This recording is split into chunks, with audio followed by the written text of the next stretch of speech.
Before we start talking about your match day experience and what that might look like, we need to reflect on the fact it was 1 year ago today that Liverpool lifted their 6th European Cup. So how's today been? Have you been thinking about it? Not at the start, to be honest. When I woke up this morning, I didn't think about it, but then I received a lot of messages today, and the boys started congratulating themselves and reminding themselves in our chat group. So yes, and a lot of videos flew around and stuff like this, which I never saw before. So it was nice. It was a nice little reminder and a nice little moment we had. But to be honest, this time 1 year ago, I had a nap. Actually, that's yeah, true. So and was for sure slightly nervous and stuff like this. So the real joy came much later. Yeah, at this stage it is just that nervous anticipation. But when football comes back, it's going to be so different. You're trying to get this Liverpool side to win their first Premier League title in 30 years. And you've talked about your side being mentality monsters in the past. How important is that going to be on this return to training in these bizarre circumstances? Very important. The mentality, without mentality, what would we be? Oh my God, not only us as a football team in general. So on the easy days, on the sunny days, everybody is ready to do whatever. When it's not that clicking already in the morning, then we all fight a little bit more and struggle a little bit more maybe. So yes, there will be a few tough games for us waiting for us, and we will not have the help from the crowd, but no team will have the help from the crowd, which is then where's the advantage? wherever we play, it's the same situation for all of us, and that's why I'm not too much worried about it. But we try to simulate the situation, to get used to it. We try to train in the stadium, play internal friendlies in the stadium, that we just get used to it, because when I shout usually in the game the name Mo whatever and do this or that, then he hears it barely. This time he probably will get a shock because it's that loud, and so we all need to get used to it. But that's not a problem. How I said, if only we would play without a crowd and all the rest would be like before, then yeah, massive disadvantage. So it's completely normal. So I'm just happy that we are back and that we can play again. And yeah. Look, we train now, like, I'm not sure, 7, 8, 9 days maybe. And yeah, and it's great. It's just great. So the situation in the country settles step by step a little bit more. And in football, so we can make steps in already direction future. So I'm really happy how it worked so far, and hopefully it will stay like this. When you say that nobody gains an advantage or disadvantage because everybody's playing without their supporters there, does it make a difference which ground you play in? Is there a familiarity about Anfield that would maybe give Liverpool a slight edge over a neutral venue?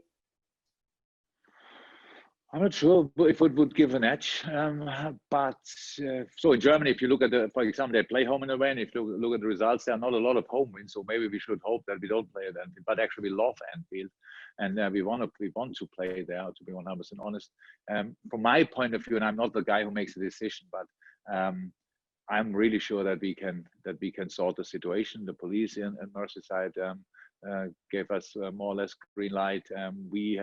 We will speak to our supporters. I'm not sure we have to, because they know already, but we will 100%. So the situation is a positive situation, and our fans will not make something negative of it. I know that. And so I hope we have some home games, to be honest. For us, it's anyway only 4 and 5 away games. So we will see where we play. What I wanted to say with that, when I spoke first about it, when the alternative is not to play at all, I play wherever you want, and if it's on the Mars, to be honest, I don't care. But now we are here, and it looks like everybody will have home and away games, and so it will be nice for us as well, of course. When you talk about the fans and behaving properly and staying away from the ground, obviously that's one of the hazards potentially about what happens when football returns, if and when Liverpool lift that Premier League trophy. If they do stay away, and if they do behave properly, how will you be able to celebrate? Oh, we will see. We will see. So we will see about how life is until then. So in the moment, we now six people from 2 different households can meet again. That moment will be in a couple of weeks. If it happens, we are still not champions, so we have to play football games, and we have to win them on top of that.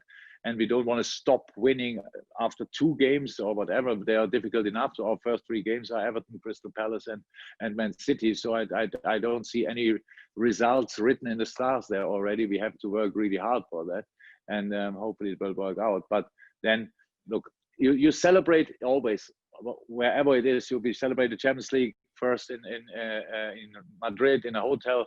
Yes, a lot of people around. You don't find time for your family and stuff like this. You can, if you want, you always can find any issues in the situation.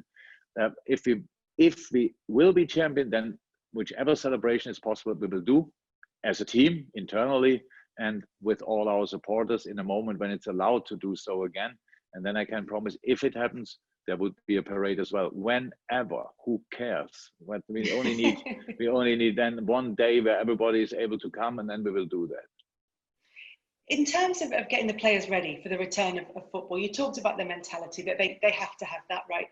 But physically, have you had to, and your staff had to be quite creative in the way that you're approaching training sessions? For the 9-week lockdown, it was it's like a summer break, just much longer, because usually the players don't have that long off. But we were in contact constantly. The boys were busy. The boys came back here, and had really great, looked great. We're in a good shape. We did lactate tests. We did tests with them, and some of them were better than last summer. So to be honest, after a shorter break, it's clear you can always. It was not the break you want, because it was stressful from a mindset wise. Nobody knew how it will be. That's not a holiday. We were all worried about the situation, but the body could rest the first time for ages for some of my players. Jordan Henderson, I don't know when he had longer than, or Sadio Mane, they 2 weeks off in the last 2 summer breaks. So from that point of view, it was good. But the challenge is then, of course, after that long period with no football, they did training. They trained pretty much every day. But without football, how will it be? And that looks now in the moment really good. So we have now, when we start, we had then 4 weeks together training, 3 of them on full contact. So that must be enough. That must be enough, and it will be enough. When after summer break, when you have the preseason, you never know where you stand when the season starts again. So will be a bit similar like this time. But the more exciting part for the people out there, from the first match day, we all play for absolutely everything. So like it will be a real wheelie in the last part of the season, and I hope the people are looking forward to it, because we do. The reason I asked that about training is because Jordan Henderson said that when he was first coming back, he thought, what are we going to be able to do without being able to play contact football? And then he came back and he was surprised by how much actually that there was to do in that circumstance. Oh yes, we were creative, no doubt about that. We did technical stuff, we did football stuff. There's so many things you can do in groups of 5. In Germany, I started with groups of 2. That's a challenge. There, I don't know a lot of things, and no contact, by the way. So that's a problem. But with 5 players, you can do a lot of stuff. Passing wise, you can do 4 in the back, plus 6 up front, tactical things, passing with direction, all these things. So it was absolutely okay. So we enjoyed it as well as coaches, of course. We don't want to see them then only just one on one side, the other on the other side, and shoot the ball as far as you can. So. No, that was not a problem. But the boys don't have to think about these things. That's why we are pretty well paid as well, and offer then the best sessions available.